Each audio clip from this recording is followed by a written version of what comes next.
Okay, Jackson. I have friends who are absolutely terrified of the stock market. They keep everything in cash, under the mattress and the safe and a checking account. You're telling me that's the riskiest thing they can do? It's a guaranteed loss, Maya. Imagine your money is a block of ice. You put it in the freezer, the bank, but the freezer door is broken. Inflation. Exactly. You feel safe because the number on the paper didn't change, but while you slept, 4% of your wealth evaporated. You are choosing to bleed to death slowly rather than risk a bruise in the market. Okay, that is terrifying. How do we stop the bleeding? We stop saving and we start owning.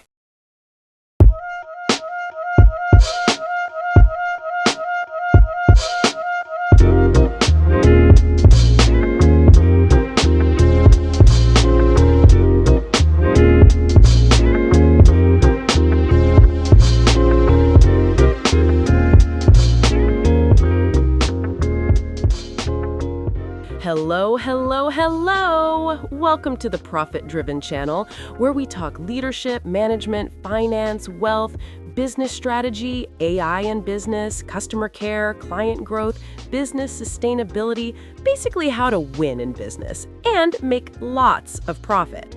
I'm Maya, and today I'm joined by the money mindset architect himself, Jackson. Great to be here, Maya. Ready to shake things up. Oh, we are definitely shaking things up.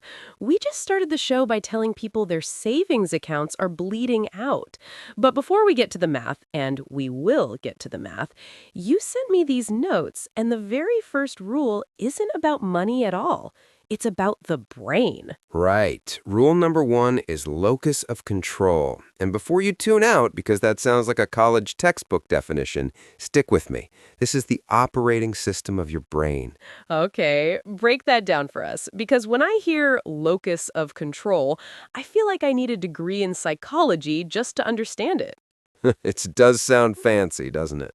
But it's actually the simplest, most important concept in your life. It boils down to one question. Who is holding the remote control to your life? The remote control. Okay, I like that image. Imagine your life as a car. Most people, and I mean 90% of people, are passengers. They have an external locus of control. That means they believe the power is outside of them. They're sitting in the passenger seat, looking out the window, just hoping they get to where they want to go. So they aren't steering? They aren't steering, they aren't braking, they aren't accelerating. They're just along for the ride. And because they aren't driving, when things go wrong, it's never their fault. They say things like, I'm broke because the economy is terrible, or my boss is a jerk and won't give me a raise, or I can't save money because prices are too high. The victim trap. It's always something happening to them. Exactly. They're waiting for the weather to change. They're waiting for the government to fix the roads. They're waiting for a lottery win to fix their bank account. And the problem with being a passenger, Maya, is that it feels safe. How is being helpless safe? Because if it's not your fault, you don't have to do any work. If you're broke because the system is rigged, then you don't have to budget. You can just sit back and complain. It protects your ego. Ouch, that hits hard. So what's the alternative? The alternative is the driver.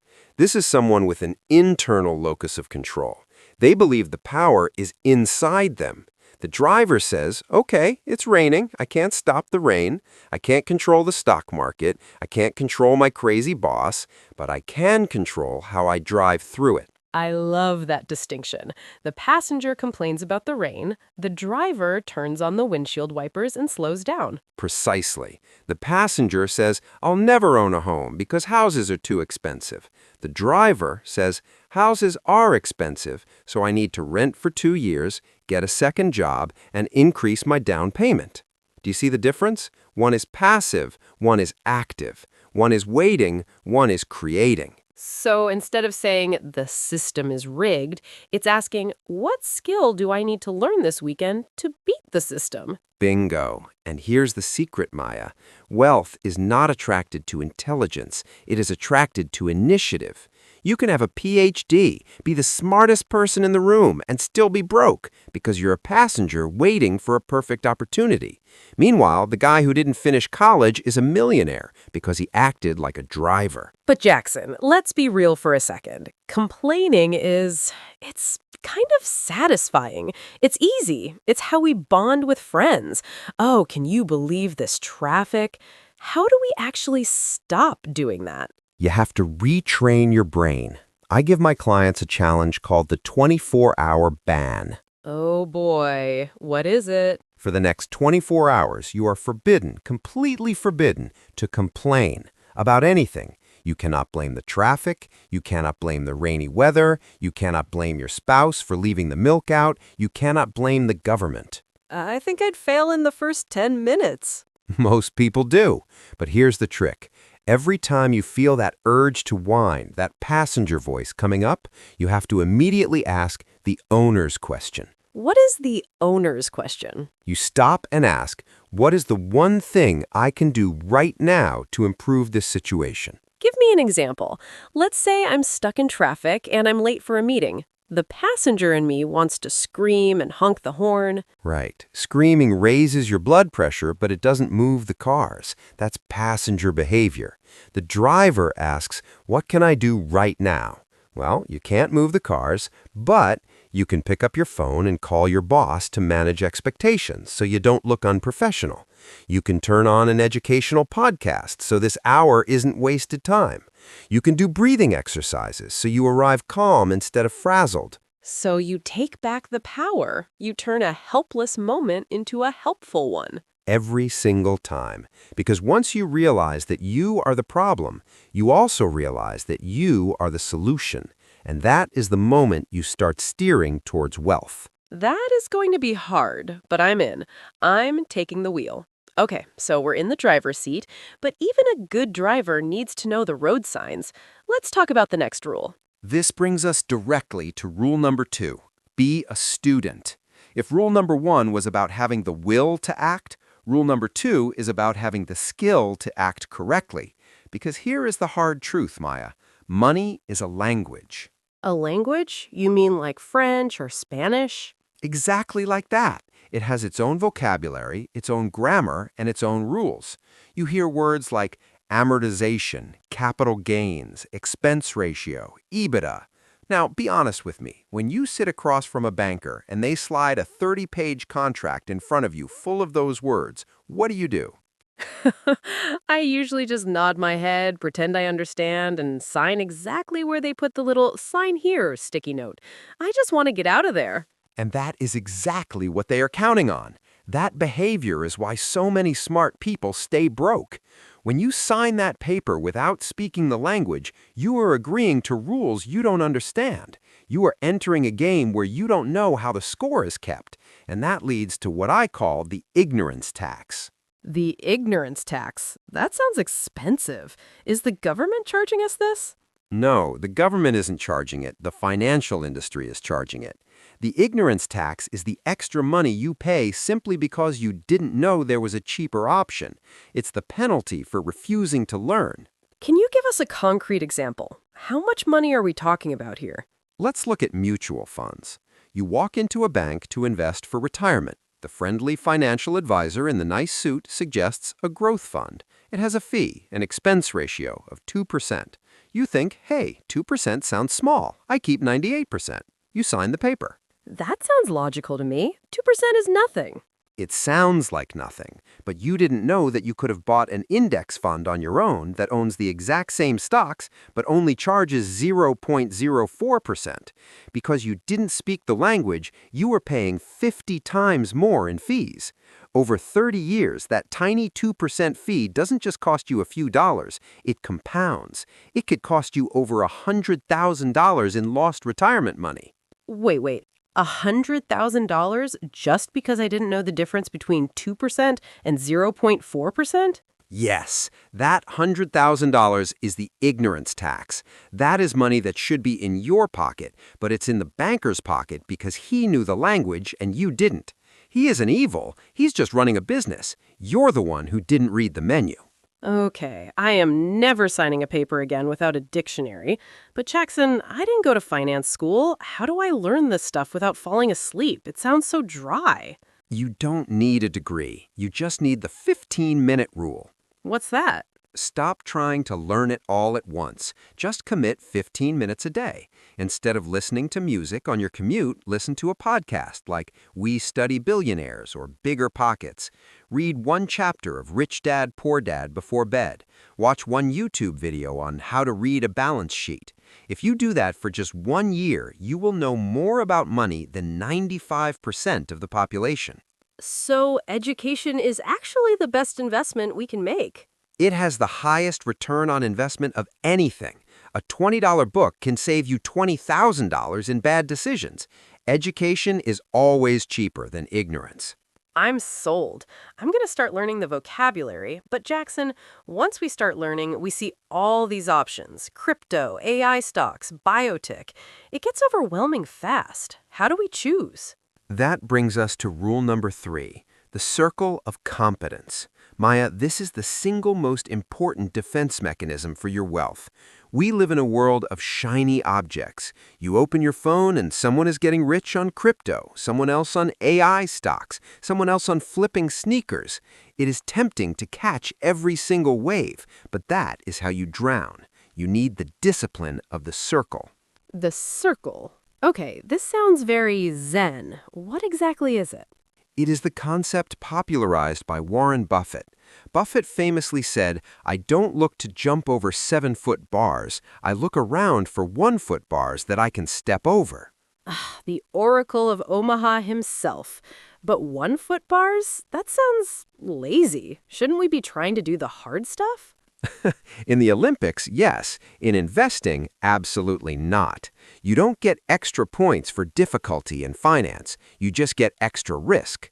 Buffett buys what he understands deeply: Coca-Cola, Dairy Queen, insurance, railroads. Why? Because he knows people will always drink soda, eat ice cream, and ship goods. The business model is simple. It fits inside his circle. He avoided tech stocks for decades, not because they weren't profitable, but because he admitted, "I don't understand where this will be in 10 years." So he stayed in his reign even when everyone called him a dinosaur. Exactly. And while the geniuses went broke in the dot-com bubble, he kept making money. Here is the core lesson, Maya. Risk does not come from volatility. Risk comes from ignorance. Ignorance, meaning not knowing what you're buying. Let me give you an analogy. If a trained heart surgeon performs a triple bypass, is it risky? I mean, yes, but he knows what he's doing, so the risk is managed. Right. Now, what if I walk into the operating room with a scalpel and try to perform a triple bypass?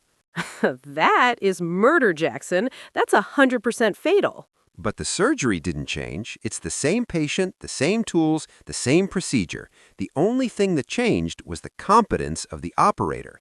When you invest in something you don't understand, whether it's a pharmaceutical stock or a complex crypto derivative, you are me in the operating room. You're gambling with a scalpel. That's a terrifying image. So we have to stay where we're the surgeon. But Jackson, what if my circle is really small? What if the only thing I truly understand is, I don't know, running a bakery or trucking? Can I get rich just knowing one thing? Yes, in fact, that's how you get rich. You do not need to be an expert in everything. You only need to be an expert in one thing and exploit that knowledge. A frantic investor tries to know everything: Forex, oil, tech, real estate, and ends up mediocre at all of them. A disciplined investor says, "I only buy rental properties in this one zip code because I know every street," and he dominates that niche. The danger isn't having a small circle, Maya. The danger is having a small circle, but fooling yourself into thinking it is big. Fooling yourself. Yeah, I think we all do that when we get greedy. But what about the FOMO? My friend made 300% on some random coin last month. It's really hard to sit on my hands when everyone else looks like they're winning the lottery. The FOMO is the enemy. When you feel that urge to jump into something complex because everyone else is doing it, I want you to apply the 10-year-old test. The 10-year-old test? Can you explain how this investment makes money to a 10-year-old so that they understand it? Pass, we buy this apartment building, families live there and pay us rent. We use the rent to pay the bank and fix the roof. The money left over is ours. Clear, logical, tangible. Okay, and a fail? Fail, we are leveraging a reverse merger SPAC to utilize blockchain synergies in the metaverse, generating yield through algorithmic staking. I have no idea what you just said. Exactly. If it sounds like word salad, it's usually a mask for fraud or incompetence. Complexity is a red flag. If you cannot explain where the money comes from in simple English, you are the sucker at the poker table. If you look around the poker table and can't spot the sucker, it's you. Precisely. So, audit your portfolio. If you own things outside your circle, you have two choices. Sell it, get your money out of the danger zone, or learn it.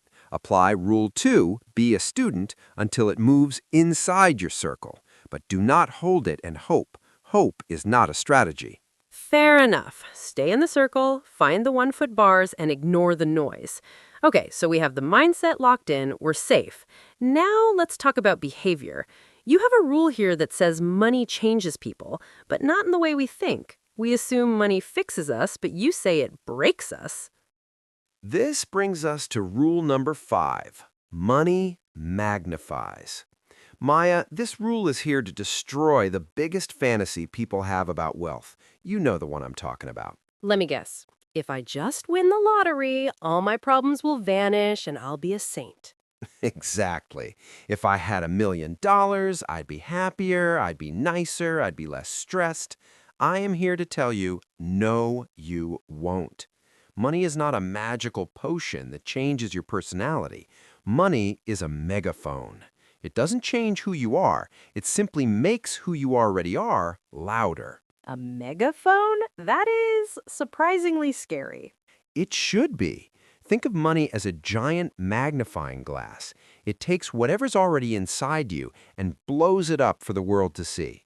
People say money is the root of all evil. That's nonsense. Money is neutral. It's like a hammer. You can use a hammer to build a shelter for a homeless person, or you can use it to break your neighbor's window. The hammer isn't evil. The person holding it decides the outcome. So if I'm a jerk right now, but I'm broke... If you are a broke jerk, you are usually a quiet jerk. You have to be. You need to keep your job, you need your friends to spot you for lunch, you need to get along with your landlord. You are polite out of necessity, not virtue. But give that same jerk $10 million, the filter comes off. He doesn't need the job, he doesn't need the friends. He becomes a tyrant because he can finally afford to be who he always was. Wow, so money just removes the leash. Exactly. It removes the social and logistical constraints that keep us in check. But here's the good news. It works the other way, too. Think of the broke giver, the person who has almost nothing but will still split their sandwich with you. I know people like that. They are the best. If you give that person $10 million, they don't become a tyrant, they become a philanthropist. They build hospitals, they fund scholarships. The money just scaled up their existing generosity. I love that. But Jackson, what about happiness? Surely having money makes you less anxious. It solves money problems. That's it. It pays the rent, it fixes the car, it handles the medical bill. But if you're an anxious person by nature, money won't make you calm. It'll just give you new things to be anxious about. Is the stock market crashing? Does he only like me for my cash? Is my security system working? As the notorious B.I.G. said, mo money, mo problems. It's a cliche because it's true. So we can't wait for money to fix us. We have to fix ourselves first. Precisely. You have to practice being wealthy before you get the money. And the best way to do that is to start giving. Giving? But I'm trying to save. I know, but you have to break the grip of greed. I hear people say all the time, oh, I'll donate to charity when I make $1 million. That sounds reasonable. It's a lie. If you can't give $10 out of 100 today, which is 10%, you will never ever give $100,000 out of $1 million. The math is the same, but the fear is much bigger. You have to train your brain now, while the stakes are low, that you control the money. The money does not control you. That is a reality check. Start small, build the muscle. Okay, I'm checking my character, I'm in the driver's seat. But Jackson, even the best driver hits a pothole sometimes. What happens when disaster strikes? This leads us to rule number 5. And I'm going to warn you right now, Maya, this is the most boring rule on the entire list. It is not sexy, it is not exciting, it will not make you rich overnight. You are really selling this one, Jackson. Boring isn't exactly what our listeners tune in for. I know. But rule number 5 is the emergency fund. And while it's boring, it is the single most critical step in the entire game. Here's the hard truth. You are not allowed to be an investor until you have this fund. Whoa, not allowed? That's a strong statement. Why can't I just start buying stocks now and build the emergency fund later? I want my money to grow. Because if you try to build a skyscraper on a foundation of sand, the first earthquake will topple the whole thing over. Imagine you're building a magnificent castle. That castle is your wealth, your stocks, your real estate, your business. You spend years building high towers and beautiful walls. Okay, I'm picturing my castle. It looks great. But you forgot one thing, the moat.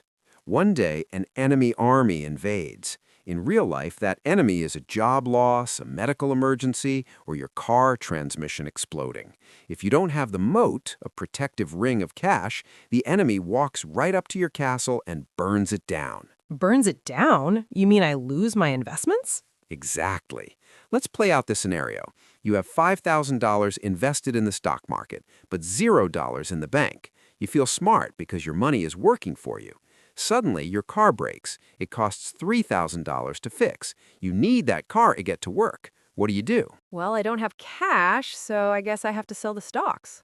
You have to sell. And here's where Murphy's Law kicks you in the teeth.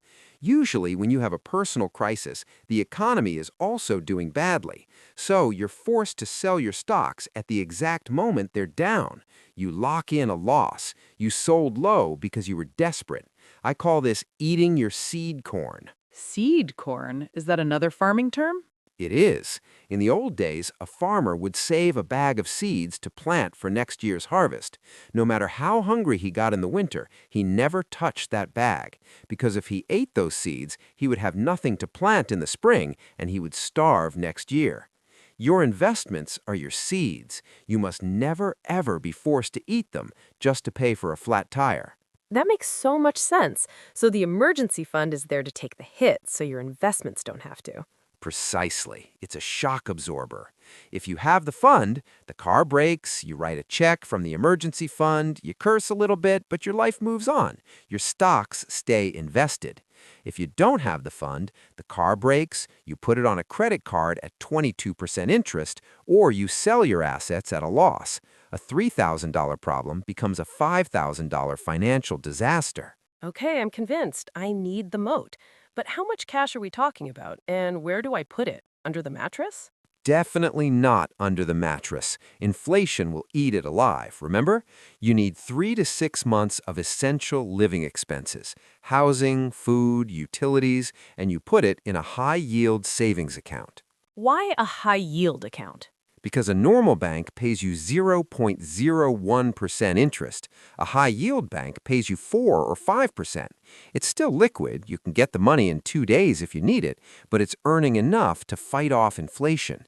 It's accessible, but just hard enough to reach that you won't spend it on pizza.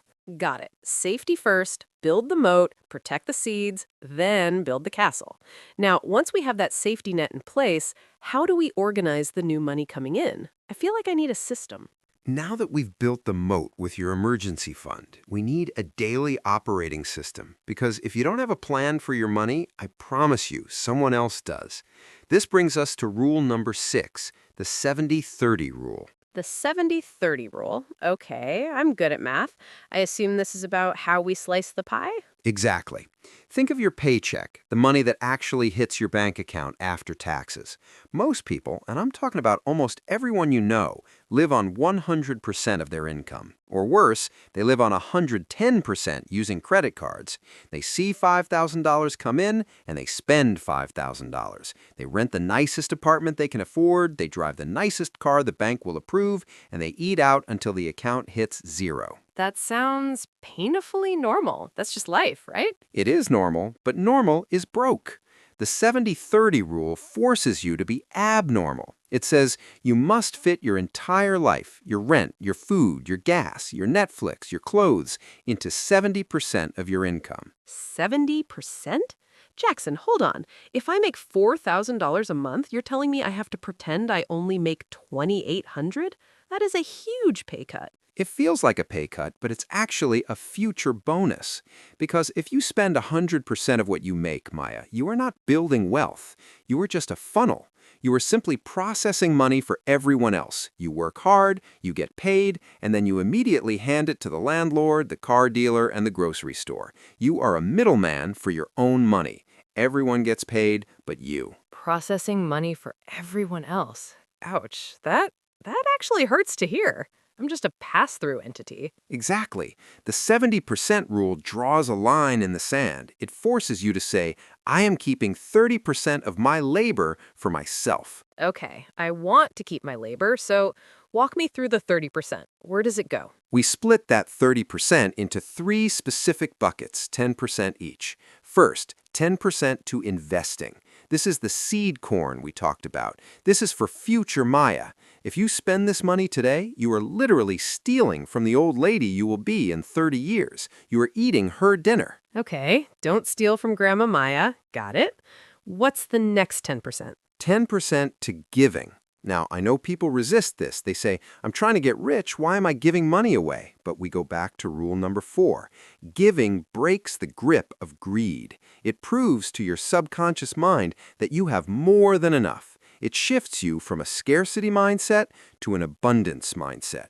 Whether it's a church, a charity, or helping a struggling family member, give it away. I like that. It keeps the heart right. And the last 10%?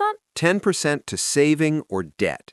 If you have credit card debt, this 10% attacks it. It's the cleanup crew. If you are debt-free, this 10% goes to your emergency fund, or saving for a wedding, or a down payment on a house. It is your past and safety bucket. So 70% for living, 10% future, 10% giving, 10% past. It sounds so organized, but Jackson, let's play devil's advocate. Why can't I just spend what I need to spend and then save whatever is left over at the end of the month? Because, Maya, there is never anything left over. There is a law called Parkinson's Law. In finance, it means expenses always rise to meet income. If you get a raise, you suddenly feel rich. You buy the premium coffee. You upgrade the internet speed. You buy the brand name shoes. The money vanishes. Unless you force the money away into these buckets the moment it hits your account, you will spend it. It's human nature. Okay, I see the logic. But I have to ask the question that I know my listeners are screaming at their radios right now. Jackson, this is great for rich people, but I did the math. My rent and my car alone are 80% of my check. I physically cannot live on 70%. What do I do? That is the most common objection, and here is the reality check. If your basic needs cost 80 or 90% of your income, you don't have a budgeting problem, you have a shovel problem. A shovel problem. You can only cut expenses so much. You can't starve yourself. You hit a floor. So if the 70-30 math doesn't work for you, it means your income, your shovel, is too small for the hole you're trying to fill. You need a bigger shovel. Which leads us perfectly to the next rule. If the math on the 70-30 rule doesn't work for you, it means you have hit the floor. And that brings us to rule number 7, the earning power rule. The floor. What do you mean by that? Think about it, Maya. There is a mathematical limit to how much money you can save. You can stop buying lattes. You can cancel Netflix. You can move to a smaller apartment. But eventually, you hit the floor. You cannot cut your food budget to zero. You will starve. You cannot cut your rent to zero unless you live under a bridge. Defense has a limit. That's true. You can't squeeze blood from a stone. Exactly. But offense, earning money, has no ceiling. There is absolutely no limit to how much money you can make. You can double your income, you can triple it, you can 10x it. Most people spend 100 hours a year clipping coupons to save $500. Imagine if they spent those same 100 hours learning a skill that added $50,000 to their salary. That is a huge shift. We focus so much on saving pennies that we forget to make dollars. We focus on the teaspoon. This is the shovel analogy. Imagine you're trying to fill a giant pit. That pit is your financial freedom. You're filling it with dirt, which is money. Budgeting is just making sure you don't spill any dirt on the way to the pit. It's important. You don't want to be clumsy. But earning is the size of your shovel. And most of us are using a teaspoon. Exactly. If you have a teaspoon income, let's say $30,000 a year, it doesn't matter how disciplined you are. It doesn't matter if you never spill a grain of dirt. It will take you 100 years to fill that pit. But if you have a bulldozer, a high income, you can be sloppy. You can spill half the dirt on the ground, go on nice vacations, buy the latte, and still fill the pit in 10 years. So we need a bulldozer. But Jackson, everyone wants a bulldozer. How do we actually get one? I work hard, but my boss isn't handing out bulldozers. This is the hard truth that makes people angry. Income is not about hard work. Dog, don't say that to a nurse or a teacher. I have to say it because it's the reality of the marketplace. A janitor works physically harder than a brain surgeon. The janitor is sweating, breaking his back. The surgeon is standing in an air-conditioned room. But the surgeon makes $500,000 and the janitor makes $30,000. Why? Because saving a brain is more important than mopping a floor? Partially, it's the equation. Income equals value times scarcity. Cleaning floors is valuable, we need it done, but it has low scarcity. Almost anyone can do it. You can replace the janitor in 1 hour.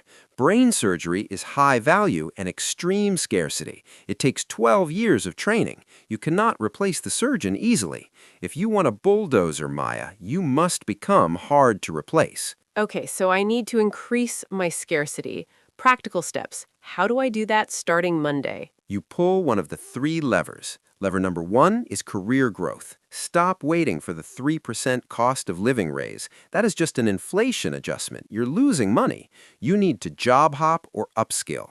Statistics show that employees who stay at a company for more than 2 years earn 50% less over their lifetime than those who switch. Loyalty is expensive, Maya. 50% less? That is the loyalty tax. It is. Lever number 2 is the side hustle. And I don't mean driving Uber. Driving Uber is just trading time for money. I mean a scalable hustle. Consulting, digital products, buying and reselling. Something where you're not capped by an hourly wage. And the third lever? The last lever is passive assets. This is when your money makes money. But you can't pull lever 3 until you've maximized lever 1 and 2. You need the cash flow first. Okay, so stop clipping coupons, start learning skills. Get the bulldozer. Now, Jackson, I teased this in the intro. We have the bulldozer, we have the cash coming in. How do we stop ourselves from spending it all on stupid stuff? You have a visualization involving the army? Oh yes, the army. This is my favorite rule. This brings us to rule number 8. And Maya, I need you to change your uniform for this one. You are no longer just a podcast host. You are a general. A general? Okay, reporting for duty. What is my mission? Your mission is to manage your troops. Rule number 8 is a visualization technique. Imagine that every single dollar bill in your bank account is a soldier. Every morning, you wake up and you have thousands of troops sitting in the barracks, your bank account, waiting for your command. Okay, I see them. They are saluting. What do I tell them to do? Well, you have 2 choices. Choice A is what most people do. They send their soldiers on suicide missions. When you walk into a coffee shop and buy a $5 latte that you don't really need, you are looking at 5 of your soldiers and giving them a direct order. You're saying, I want you to leave the barracks, go to the Starbucks cashier, and die for this coffee. Die for this coffee. Jackson, that is so dramatic. I'm just getting caffeine. It is dramatic, but it is literally true. Once that soldier crosses the counter to the cashier, is he ever coming back to you? No. Is he ever going to work for you again? No. He is KIA, killed in action, gone forever. Now, obviously, you need to accept some casualties. You have to buy food to survive, you have to pay rent, but the goal is to keep your casualties low so you have troops left over for choice B. Which is? Choice B is deployment. You send your soldiers out to capture territory. You put them into investments, stocks, real estate, businesses. And here's the magic, Maya. When you deploy a dollar soldier into an investment, his job is to capture prisoners. Prisoners? You mean profit? Exactly. Prisoners are dividends, interest, and rent checks. And here's the best part. The prisoners become new soldiers. If your army goes out and captures $100 in dividends, you don't spend that $100. You put a uniform on those prisoners, give them a rifle, and send them back to the front lines. Now you have your original army plus the prisoners working for you. That is the best explanation of compound interest I have ever heard. It's not just math, it's recruitment. It is recruitment. And unlike human soldiers, these dollar soldiers never sleep. They don't get tired. They don't call in sick. They don't complain. They work 24 hours a day, 7 days a week, 365 days a year to capture more prisoners for you. Even while you are sleeping, your army is fighting. I love that. But it makes spending money feel really heavy. If I look at a smartwatch that costs $200, normally I think, oh, $200, I can afford that. But you're saying I'm not just losing the $200. No, you are losing the platoon. Let's run the math. You killed 200 soldiers today for that watch. If you had deployed them instead at a standard 10% market return, those 200 soldiers would have recruited more soldiers who recruited more soldiers. In 40 years, that $200 would have grown to over $9,000. So Maya, look at the watch. Is having a gadget on your wrist today worth slaughtering a future platoon of 9,000 men? Put like that, absolutely not. The watch feels incredibly expensive now. It feels like a betrayal of my future army. That is the mindset shift. Once you see your dollars as living employees who want to build your freedom, you stop firing them for stupid reasons. The ultimate victory is when your army is so big that the prisoners alone, the dividends, are enough to pay for your entire life. That is when you can retire. The general stops fighting, and the army takes care of him. That is the dream, the infinite army. But Jackson, I have a question. If the goal is to keep the soldiers alive, why can't I just keep them in the barracks? Why can't I just keep them in the bank where they're safe? Why do I have to send them out into the dangerous stock market? That's the question everyone asks. Why not just play it safe? And the answer is rule number 9, the inflation rule. Maya, you cannot keep your soldiers in the barracks because the barracks are on fire. Or to use a better metaphor, your bank account is a freezer with a broken door. A broken freezer? Okay, explain that. Imagine you work hard all day in the hot sun to earn a block of ice. That ice represents your money, your purchasing power. You take that block of ice and put it in the freezer, your savings account, to keep it safe for later. You close the door and walk away. You feel good. You think, my ice is safe. It's not going anywhere. Right. Nobody's stealing it. Nobody's stealing it. But the room outside is 40 degrees. And because the freezer door is broken, that's inflation. The heat is constantly seeping in. When you come back in 10 years, the block of ice is still there, but it's melted down to half its size. The water didn't disappear. The value disappeared. So the number on my bank statement might still say $10,000, but it can only buy $5,000 worth of stuff. Exactly. A $100 bill will always be a $100 bill. The picture of Benjamin Franklin doesn't change, but what you can trade it for shrinks every single year. In 1990, $20 bought a full cart of groceries. Today, it buys a loaf of bread, some milk, and maybe a candy bar. The money didn't change. Its power evaporated. That is terrifying because it's invisible. It's like a silent leak in the boat. I call it the invisible tax. It's a tax that nobody votes for, but everyone pays. And here's why the bank is dangerous. We have to look at the math of nominal return versus real return. Okay, give us the math. Nominal return is what the bank tells you they're paying you. Let's say you have a high yield account paying 5%. You feel like a genius, you're making money. But inflation is currently running at 4%. That's the heat melting your ice. The equation is nominal return, 5%, minus inflation, 4%, equals real return, 1%.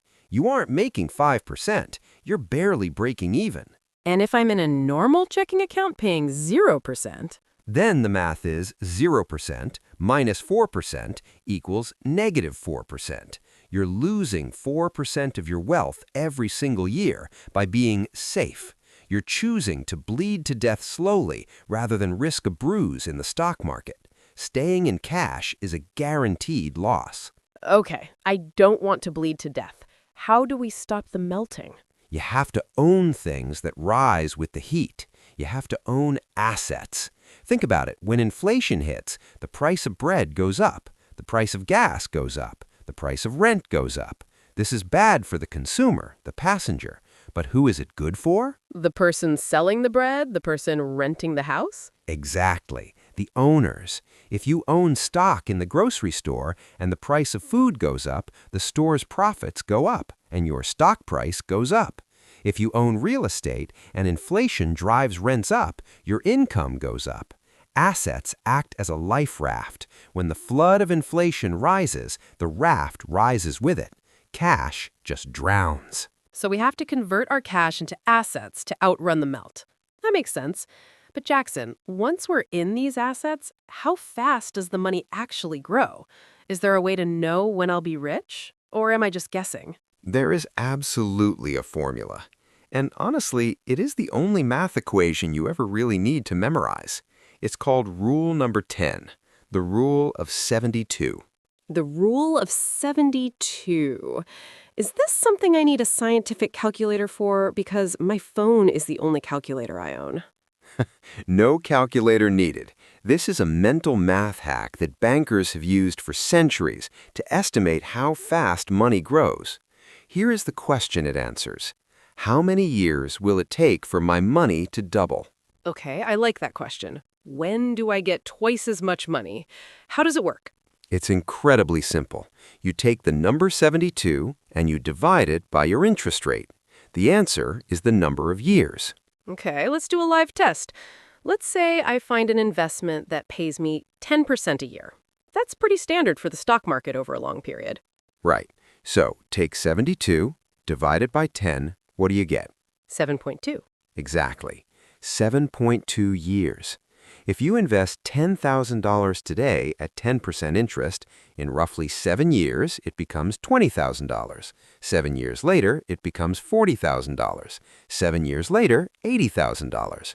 You don't have to add another penny. The math just doubles it for you. Okay, that sounds pretty good. But let's compare that to the safe option. Let's say I'm scared, so I leave my money in a savings account, earning 1%. Let's run the math. 72 divided by 1 is 72. It will take 72 years for your money to double. 72 years, Jackson? If I start at age 30, I'll be 102 years old before my $10,000 becomes $20,000. Exactly. You will likely be dead before you see the wealth. And this illustrates why the interest rate matters so much. It's not just a small difference between 1% and 10%. It's the difference between doubling your money 10 times in a lifetime versus doubling it once. Wow. When you put it that way, 1% feels like standing still. It is standing still. Wealth is not a game of saving, Maya. Wealth is a game of doubles. Think about it. If you have $10,000, you're only about 7 doubles away from $1 million. 10K becomes 20, 40, 80, 160, 320, 640, 1.2 million. The game is how fast can you make the double happen. If it takes 72 years to double, you lose the game. If it takes 7 years, you win. That completely changes how I look at percentages. I'm chasing the double. But Jackson, does this rule work for everything? What about debt? I'm glad you asked, because the rule of 72 is a double-edged sword. It works in reverse, and it is why credit cards are so dangerous. What is the average interest rate on a credit card? I think it's around 24% right now. Correct. So let's do the math. 72 divided by 24 is 3. That means your debt doubles every 3 years if you don't pay it off. Oh my gosh. This is why people feel like they're drowning. They borrow $5,000. 3 years later, the math says they owe $10,000. 3 years after that, $20,000. Compounding is the eighth wonder of the world. He who understands it earns it. He who doesn't pays it. That is terrifying. So we want the rule of 72 working for us, not against us. But Jackson, if we want to get that 10% return to make the money double fast, doesn't that mean we have to be really smart about when we buy? Don't we have to time the market perfectly to get those gains? No, absolutely not. That is rule number 11, and it is the single biggest trap for new investors. The rule is time in the market beats timing the market. Wait, say that again? Time in versus timing. Exactly. Timing the market is the fantasy. That's when you try to guess the future. You think, I'm going to wait until the stock market hits the absolute bottom, buy everything cheap, and then sell it the moment it hits the top. Well, yeah, that sounds like the perfect strategy. Buy low, sell high. Isn't that the motto? It is the motto, but here's the problem. Human beings are terrible at it. Even Wall Street professionals with PhDs and supercomputers cannot consistently predict the top and the bottom. If you try to time it, you have to be right twice. You have to guess exactly when to sell before the crash and exactly when to buy before the recovery. If you miss by even a few days, you lose. Is it really that sensitive? A few days matters over 20 years? It matters immensely. There's a famous statistic about the best 10 days. If you stayed fully invested in the S&P 500 for a 20-year period, your returns average about 10% a year. You get rich. But if you missed just the 10 best trading days in those 20 years, just 10 days out of 5,000, your returns are cut in half. Half? Just because I was sitting in cash for 10 specific days? Yes. And here's the kicker, Maya. Do you know when those best days usually happen? I'm guessing when everything is sunny and the economy is great. Nope. They happen immediately after the worst days. The market crashes 5% on Monday, everyone panics, the news says the end is near, you get scared so you sell your stocks to save your money, then on Tuesday the market realizes it overreacted and rallies 6%. But guess where you are? I'm sitting on the sidelines with my cash. Exactly. You locked in the loss on Monday and you missed the gain on Tuesday. You ate the poison and missed the antidote. Because you tried to time it, you destroyed your wealth. That makes sense psychologically. When things are scary, we want to run away, so we sell low. And when things are expensive and safe, we want to jump in, so we buy high. The amateur investor does the exact opposite of what they should do because they're emotional. We need to remove the emotion. So what is the fix? How do we invest without getting scared? The solution is dollar cost averaging. This is the mechanical fix to the emotional problem. How does it work? You commit to investing a fixed dollar amount, say $500, on the same day every single month, no matter what the news says, no matter if the market is up, down, or sideways. So robot mode? Robot mode. And here's the magic of it. Let's say the market is high and expensive. Your $500 buys 10 shares. The next month, the market crashes. It's a disaster. Stocks are half price. Your same $500 now buys 20 shares. You automatically bought more when it was on sale and less when it was expensive. You didn't have to predict anything. The math did it for you. I love that. It's like going to the grocery store. If steaks are 50% off, you don't run out of the store screaming. You fill your cart. Exactly. But in the stock market, when stakes are 50% off, people scream crash and run away. Dollar cost averaging forces you to fill your cart. So, set up an automatic transfer, $500 on the first of the month. Delete your password if you have to. Just let the system work. Set it and forget it. I love it. Okay, so we're growing the money automatically, but there's a silent partner in this business relationship who always wants a cut. We need to talk about Uncle Sam. Now, before we get to the silent partner in this relationship, I have to hit the pause button for just a second. I was looking at our analytics this morning and I realized something crazy. 70% of you watching or listening right now are not subscribed to the channel. If you are getting value from this masterclass, if you want to stop being a passenger and start being a driver, please take 1 second right now to hit that subscribe button. It sounds small, but it tells the YouTube algorithm that this content matters. It helps us find more people like you, and it keeps us on the air. Did you click it? Okay, thank you. You're officially part of the squad. Now, Jackson, we need to talk about the silent partner in all of this. We need to talk about Uncle Sam. Ah, yes, the silent partner. Rule number 12 is taxes tell. Maya, most people view taxes as a penalty. They look at their paycheck, see how much the government took, and they get angry. They think the government is punishing me for working hard. I mean, it certainly feels like a punishment. I work, they take. It's a robbery in slow motion. It feels that way. But wealthy people view the tax code very differently. They don't see a list of penalties. They see a treasure map. A map? A map to what? A map of what the government wants you to do. Think about it. The government has huge problems it needs to solve. It needs to provide housing for the population.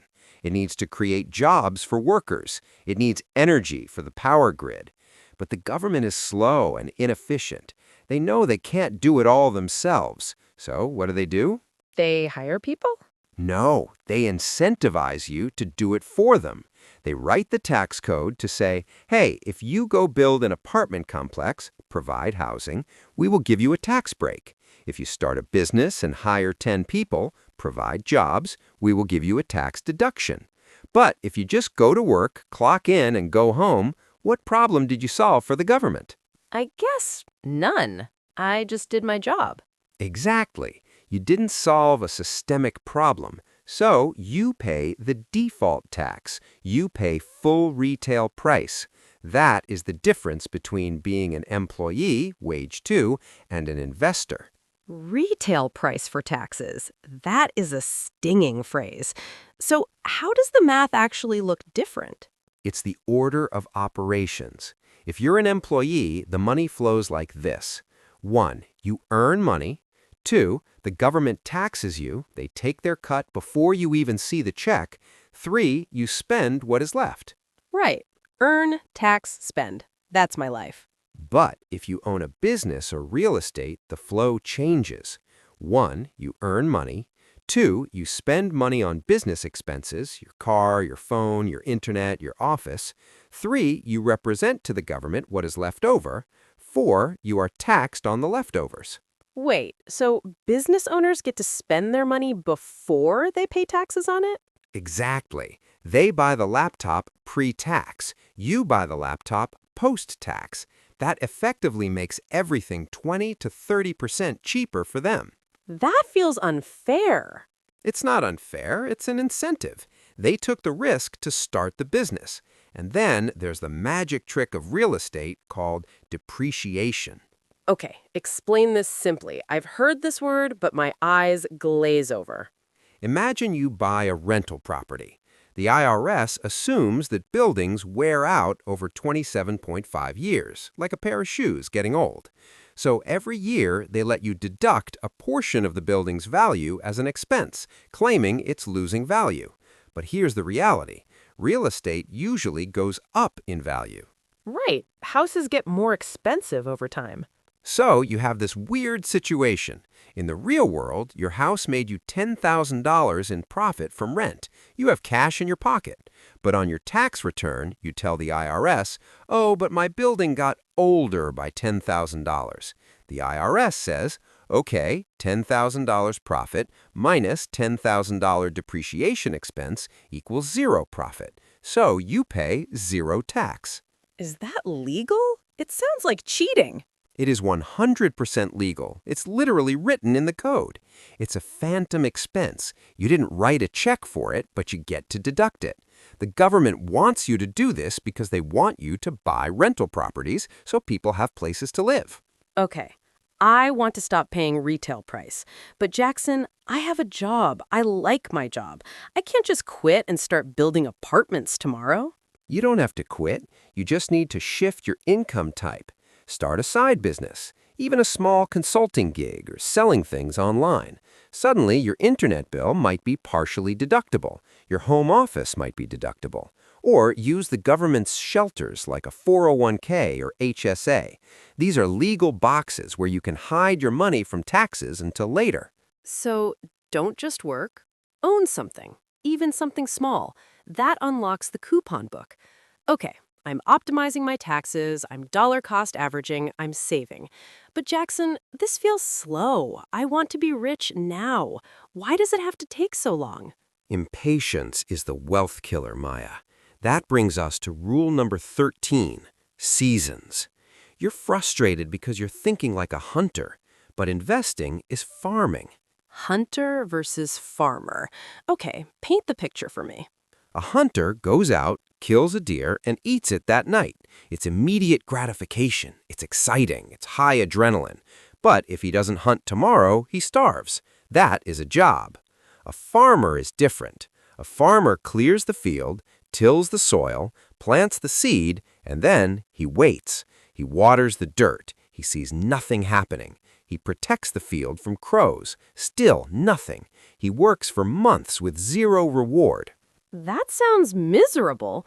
Why would anyone do that? Because when the harvest comes, the farmer doesn't just get one meal. He gets 1,000 meals. He gets enough to feed his family for the whole winter and enough seeds to plant 10 fields next year. The hunter works for addition, 1 plus 1. The farmer works for multiplication, 1 times 10. But you cannot cheat nature, Maya. You can't plant a seed on Monday and expect to eat the fruit on Tuesday. So we're in the waiting business. But Jackson, it's not just about waiting. Sometimes the market goes down. Sometimes it feels like we're losing everything. That's because you don't understand the 4 seasons of wealth. Just like nature, money has a cycle. You have to know what season you're in so you don't dress for the beach during a blizzard. Okay, walk us through the seasons. Spring is planting. This is when you're saving your first $100,000. It's the hardest work. You're putting money into the ground, investments, and you see almost no results above the soil. This is where most people quit. They say, I've been saving for a year and I'm not rich yet. Well, of course not. The seed is still germinating. Okay, stick with it. What's summer? Summer is cultivating. Your investments are growing. You see the green shoots, but they're fragile. You might face a drought, unexpected expenses, or pests, bad market news. You have to water and protect the crop. You do not touch it yet. If you pull up the plant to check the roots, you kill it. And autumn? Autumn is the harvest. This is financial freedom. The crop is fully grown. The dividends are pouring in. This is when you can finally pluck the fruit and eat it. You can live off the passive income without touching the principal. That sounds beautiful. But then comes winter. Winter, the recession, the crash, the bear market. Maya, everyone loves spring and autumn, but winter is what separates the rich from the poor. Why? Winter sounds terrible. Everything dies in winter. That's what the amateur thinks. When the market crashes, when winter hits, the amateur looks out the window, sees the snow, panics, and screams, "My crops are dead!" He runs out and sells everything at the bottom to save what's left. He freezes to death. And the professional? The professional puts on a warm coat, walks out into the snow, and smiles. Because in the financial world, winter doesn't mean death. Winter means sale. When the market is down 30%, it means you can buy dollars for 70 cents. It means the seeds for your next harvest are on clearance. So while everyone else is running for the exits, the wealthy are running in? Precisely. There's an old saying, millionaires are made in recessions. They're just paid in the recovery. If you panic in winter, it's because you confused your seasons. You tried to harvest when you should have been planting. You have to embrace the cold. That is where the generational wealth is bought. Millionaires are made in recessions. That gives me chills. Okay, I will respect the seasons. I will be a farmer. But Jackson, speaking of things people think are investments, let's go back to something you said earlier that honestly shocked me. You said my house, my beautiful home that I love, is a liability. We need to talk about rule number 14. I knew we would get here. This is the one that makes people send me angry emails. Rule number 14 is about redefining reality. Maya, you have to forget the accounting definition of asset and liability. Forget it? But my accountant says my house is my biggest asset. It's right there on the balance sheet. Your accountant is looking at net worth. He is looking at what you could get if you sold everything you own and moved to Antarctica. But we are interested in cash flow. We are interested in what pays for your groceries today. So here is the rich dad definition. An asset puts money in your pocket. A liability takes money out of your pocket. In versus out. That is deceptively simple. It has to be. So let's apply the in versus out test to your house. Does your house send you a check every month? No, I send it a check, the mortgage. Okay, so money is leaving. Now let's say you pay off the mortgage completely. You own it free and clear. Does it send you money then? Well, no, I still have to pay property taxes and insurance. And what happens when the water heater explodes, or the roof leaks, or the lawn needs mowing? I pay for all of that. Exactly. Every single month, money flows out of your pocket to keep that structure standing. By the strict definition of cash flow, your personal home is not an asset. It is a liability. It is a very expensive, very comfortable liability that you live inside of. That is a hard pill to swallow. So you're saying buying a house is a mistake? No, I'm saying don't call it an investment. Call it what it is, consumption. It's a luxury. It's a lifestyle choice. The mistake the middle class makes is that they buy the biggest liability they can afford, a huge house, and then they spend 30 years working jobs they hate to feed the house. They're on a treadmill. They run faster just to stay in the same place. Exactly. Now look at the wealthy. The wealthy want the big house too. They want the luxury car, but they don't use their salary to pay for it. They buy an asset first. Like what? Like a rental property, or a dividend stock portfolio, or a small business. Let's say you want a Porsche. The middle-class person takes out a loan and pays $1,500 a month from their salary. They get poorer every month. The wealthy person buys a duplex. The tenants pay $1,500 a month in profit. The wealthy person takes that $1,500 and pays for the Porsche. So the tenants are buying the car. Exactly. Their assets pay for their liabilities. If the wealthy person loses their job, they still keep the Porsche because the asset is paying for it. If the middle-class person loses their job, the repo man comes for the Porsche and the bank takes the house. That is the difference. The wealthy walk, their assets run for them. The wealthy walk, their assets run.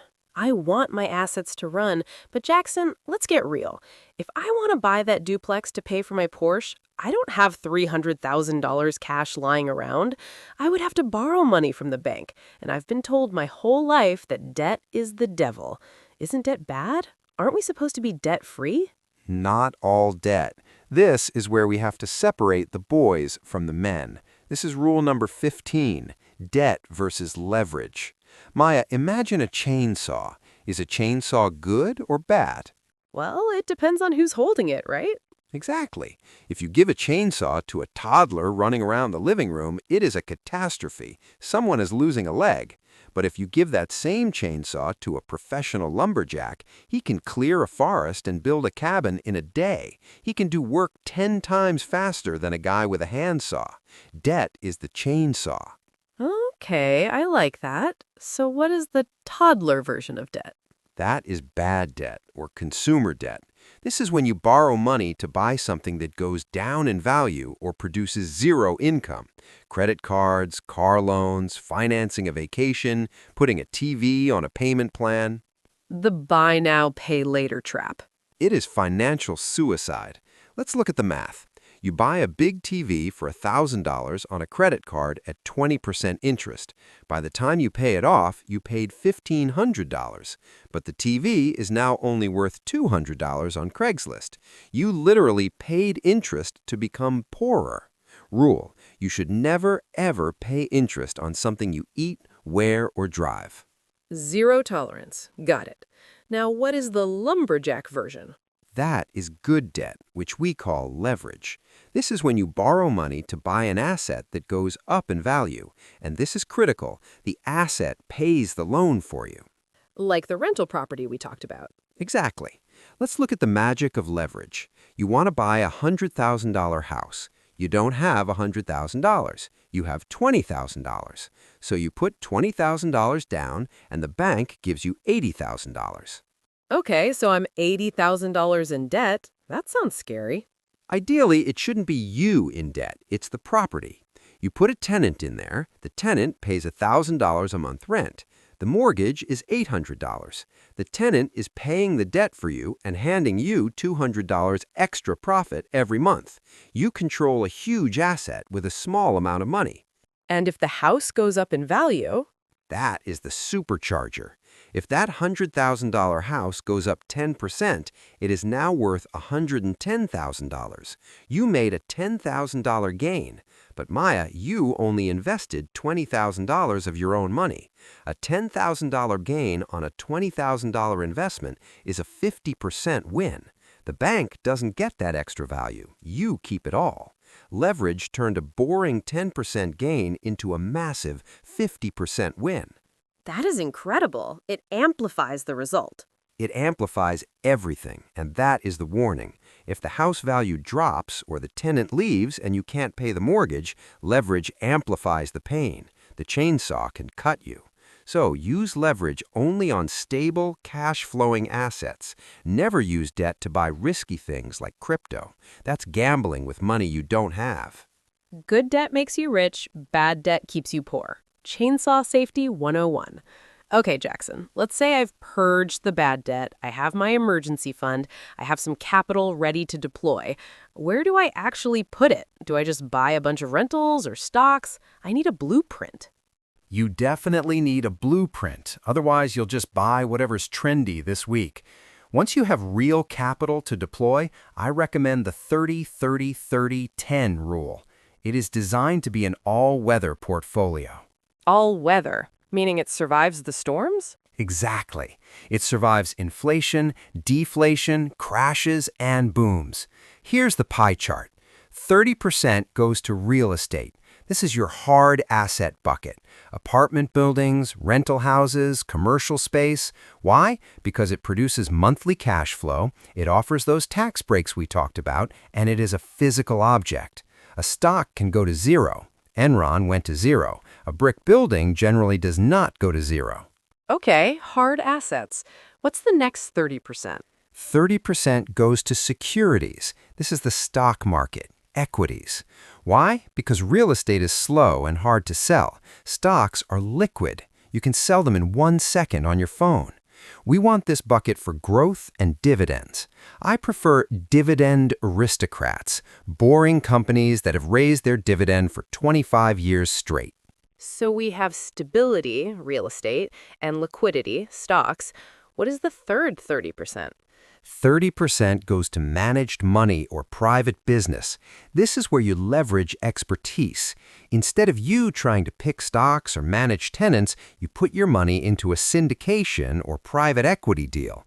Basically, you give your money to a team of pros who go buy a $50 million apartment complex or a business. You own a slice of it. They do the work, you get the check. That sounds like the big leagues. And the final 10%? 10% is cash, gold, or equivalents. This is the Sleep Well Fund. Gold is a hedge against the currency collapsing.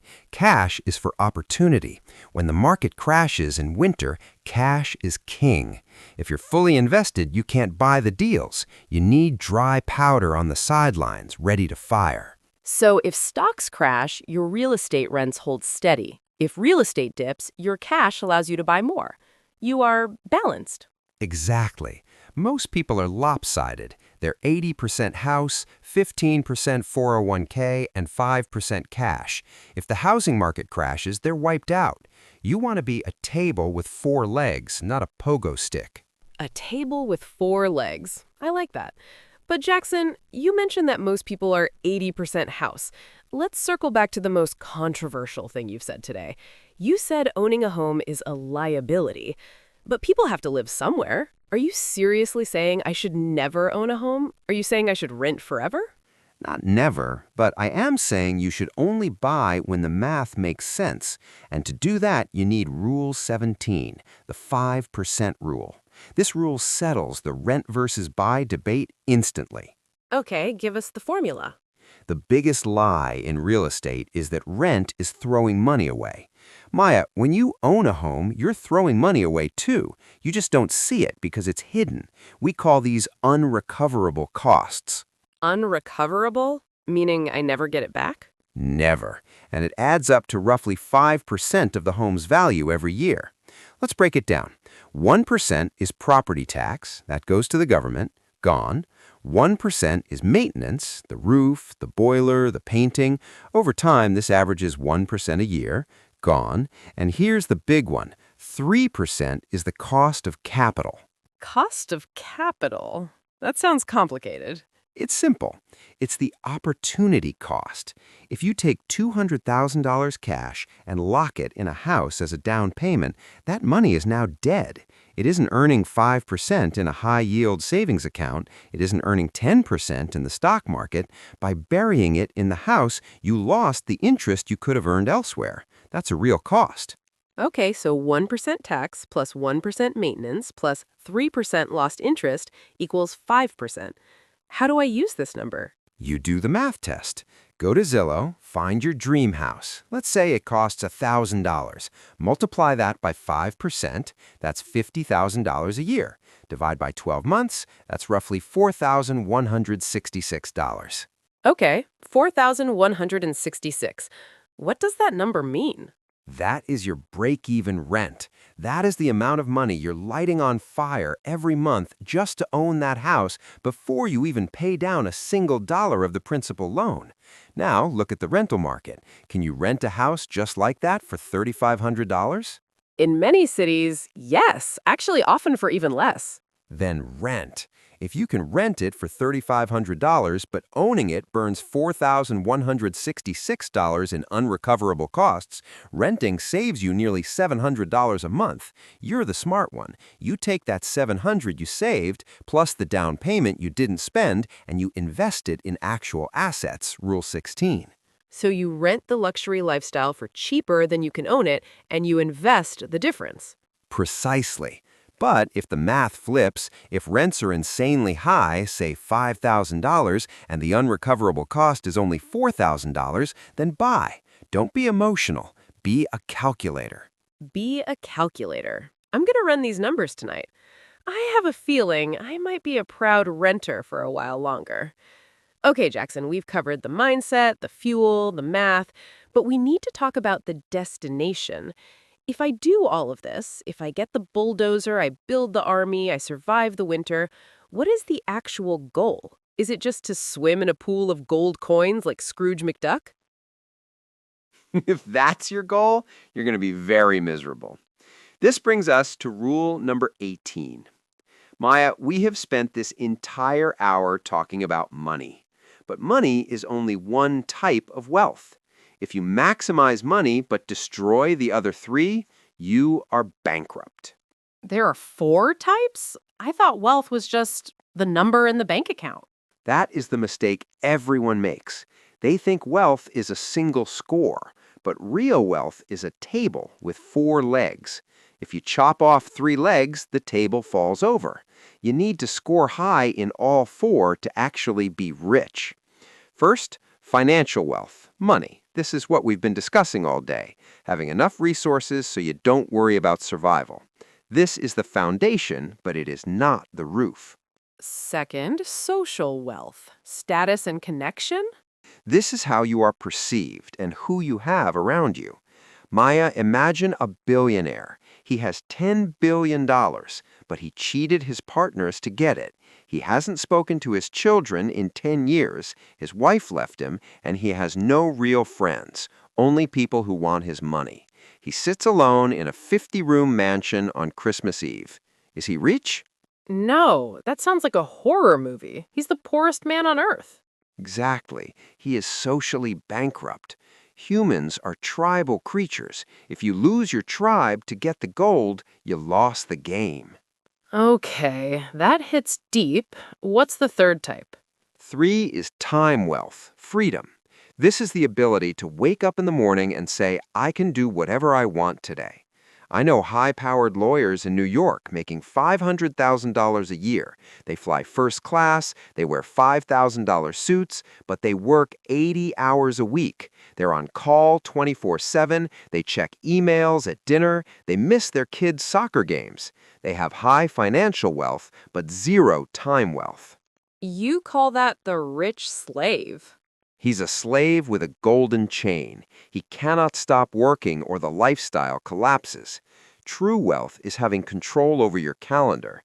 If you can't take a Wednesday afternoon off to go for a walk without asking permission, you aren't rich. You're just well paid. Well paid, but not rich. I know a lot of people like that. And the last one? The most important one of all. 4, health wealth, vitality. This is the physical energy to enjoy the other 3. There's a Chinese proverb that changed my life.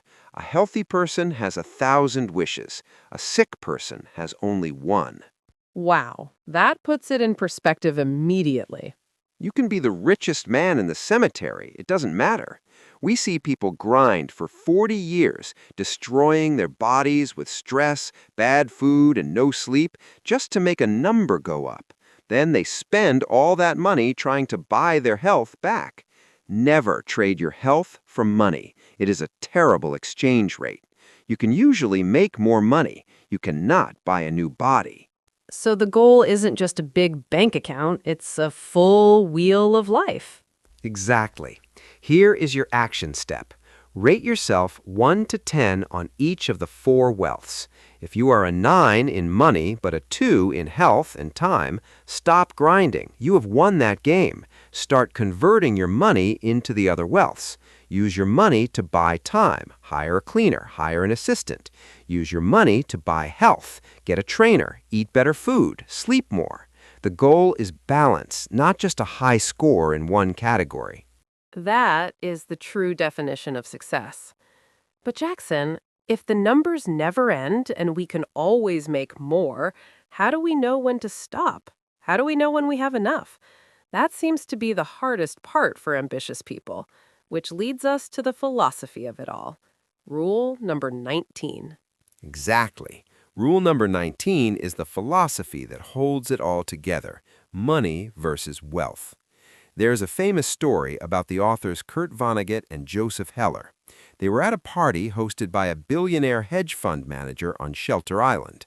Vonnegut looks around at the opulence and says to Joe, "How does it feel to know that our host makes more money in a single day than your book, Catch-22, has made in its entire history?" That is a gut punch. What did he say? Heller looked at him and said, "I have something he will never have. Enough." Enough. That is profound. It's the hardest concept for ambitious people to grasp. Money is numerical. Numbers never end. If your goal is more, you will never win the game. There will always be someone with a bigger boat, a faster jet, or a taller building. You are on a hedonic treadmill. You run faster, but you stay in the same place of satisfaction. So we're chasing a ghost. We are chasing a number that keeps moving. That's the difference between money and wealth. Money is the tool. It buys groceries, it pays rent, it's a token of trade. Wealth is the freedom. It's the psychological realization that you are safe. It's the ability to sleep soundly. It's the ability to walk away from a boss you dislike because you don't need the paycheck. So wealth is an internal state supported by money. Exactly. But you need a target. You need to know when you have enough. So I give my clients the freedom number. Is this a specific amount, like $5 million? It's different for everyone, but the math is universal. It's based on the 4% rule of investing. Here's the formula. Annual expenses times 25. Okay, let's run the numbers. Let's say I live a great life. Travel, nice food, good apartment for $60,000 a year. Okay, so take 60,000 and multiply it by 25. That equals 1.5 million. Maya, the day your investment portfolio hits $1.5 million, you are done. Done? Like, quit my job done? Yes, because at 1.5 million, a safe withdrawal rate of 4% generates, guess what? $60,000.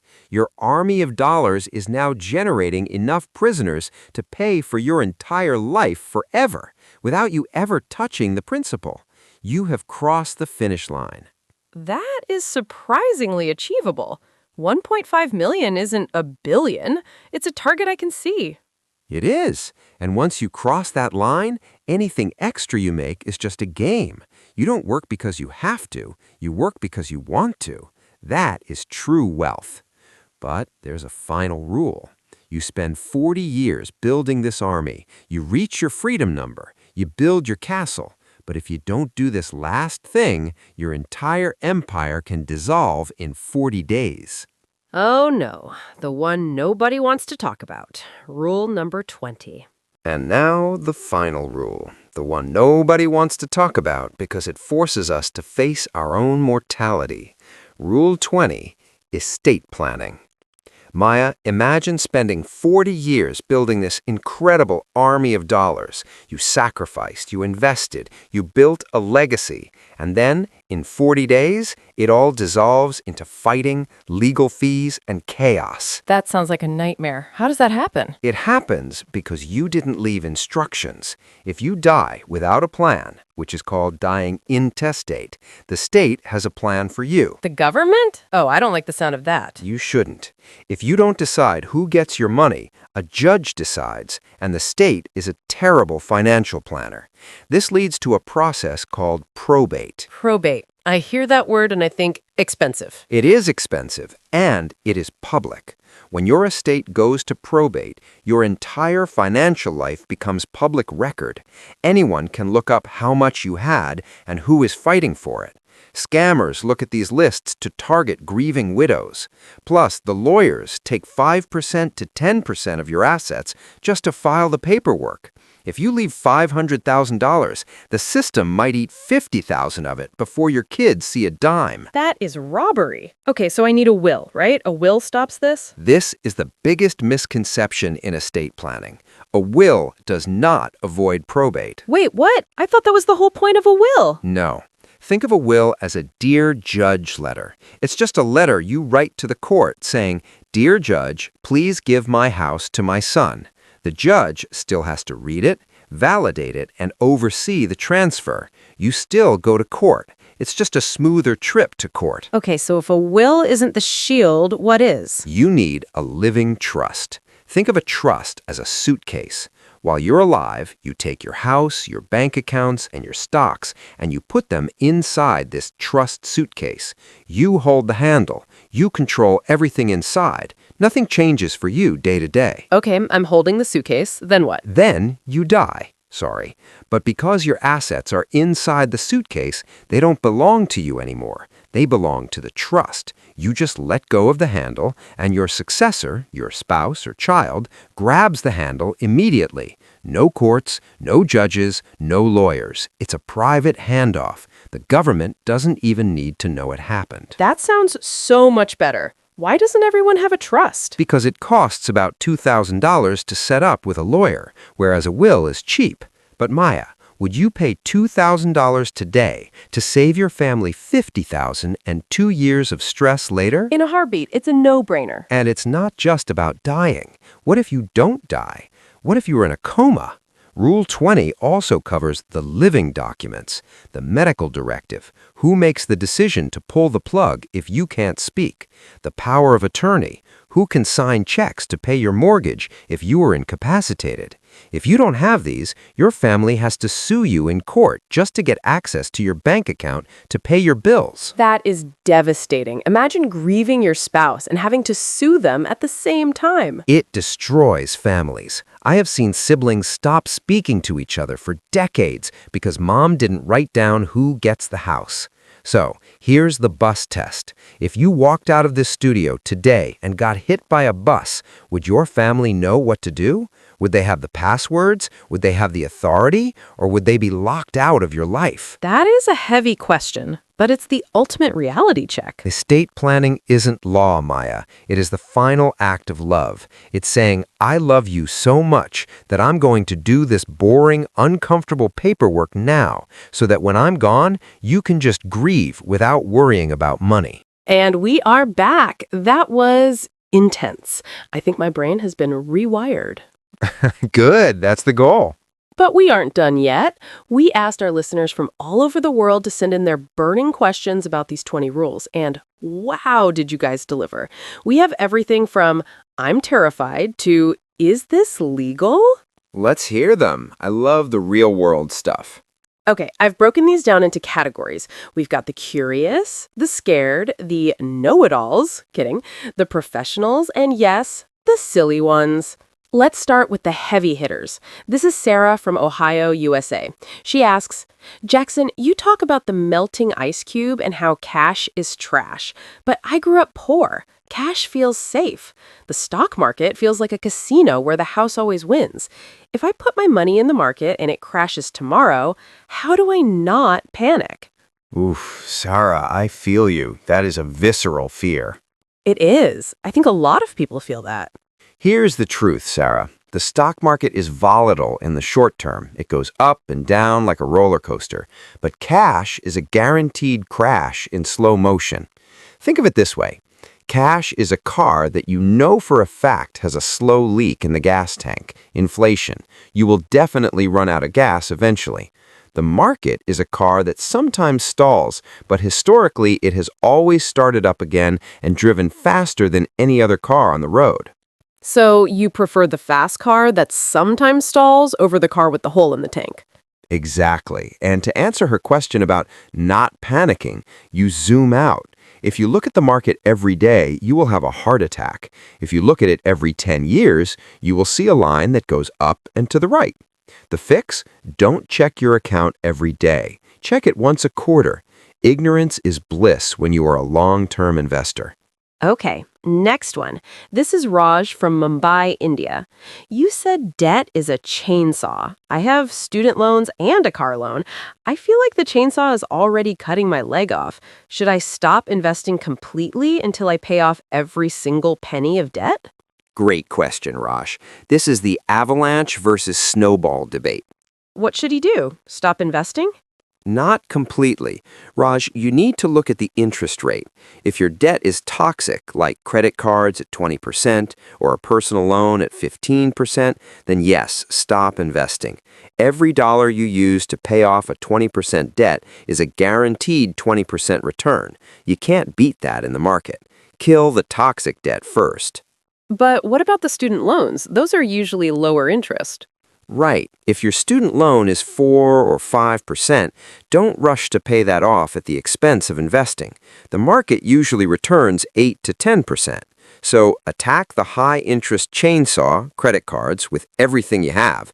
Manage the butter knife, student loans, while you keep investing.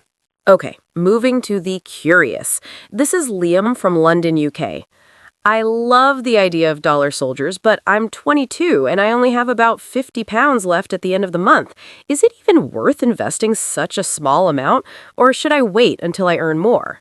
Liam, no, do not wait. He thinks 50 pounds is too small to matter. It's not about the amount, Liam. It's about the time. At 22, your biggest asset isn't money. It's compound interest. Your 50 pounds invested today is worth way more than 500 pounds invested when you were 40, because your 50 pounds has 40 years to grow. It's like planting an acorn. Even a tiny acorn becomes a massive oak tree if you give it time. If you wait until you have enough, you lose the time advantage. Start with 50 pounds. Build the habit. Plus, if you can't manage 50 pounds, you won't be able to manage 5,000 pounds. Exactly. Build the muscle now. Next is Elena from Sao Paulo, Brazil. Rule 12 about taxes was mind-blowing, but I'm just an employee. I don't want to start a big company. Can I really use the tax code without quitting my job? Absolutely, Elena. You don't need to be the next Elon Musk. You just need a side hustle that looks like a business. Do you like baking? Sell cookies on the weekend. Do you like writing? Do some freelance copywriting. Once you have any business income, you open the door to deductions. So even a tiny side gig unlocks the business tax map? Yes. Suddenly, your computer, your internet, part of your home office, these can become legitimate business expenses if they are used for the business.